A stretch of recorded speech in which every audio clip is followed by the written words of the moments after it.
এই মুহূর্তে big breaking news, ভয়ঙ্করভাবে ছড়িয়ে পড়েছে মাংকি পক্স। করোনার পরে ফের জরুরি অবস্থা জারি করল বিশ্ব স্বাস্থ্য সংস্থা।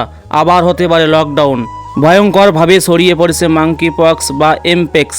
শেষমেশ জরুরি অবস্থা ঘোষণা করল বিশ্ব স্বাস্থ্য সংস্থা।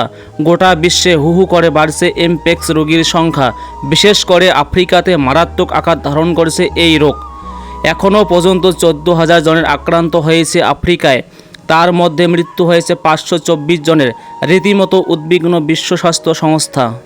গত 3 বছরের মধ্যে তৃতীয়বার মাংকি পক্সের কারণে জরুরি অবস্থা জারি করতে হলো।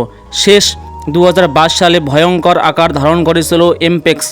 116টি দেশে 1 লাখেরও বেশি মানুষ এই রোগে আক্রান্ত হয়েছিল। 200 জনেরও বেশি প্রাণ হারিয়েছিল সেই বছর। 15 বছরের কম বয়সী মেয়েদের ও শিশুদের মধ্যে এই রোগ বেশি সংক্রমিত হচ্ছে। কঙ্গো, বুরুন্ডি, কেনিয়া, রুয়ান্ডা এবং উগান্ডা সহ আফ্রিকার অনেক দেশে এই রোগের সংক্রমণ বাড়ছে। তার মধ্যে আবার দেখা গিয়েছে এই রোগের নতুন রূপ। বিশ্ব স্বাস্থ্য সংস্থা এর তথ্য অনুযায়ী গত বছরের তুলনায় চলতি বছরের প্রথম দিকে মাংকি পক্সের ঘটনা বেশি ঘটেছে।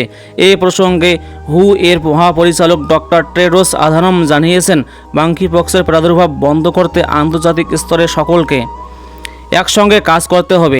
আফ্রিকান দেশ গণপ্রজাতন্ত্রী কঙ্গোতে একটা বড় সংখ্যার মানুষ এই রোগে আক্রান্ত। ফলে এই রোগ ছড়ানোর আশঙ্কা রয়েছে। সবাইকে অত্যন্ত সতর্ক থাকতে হবে।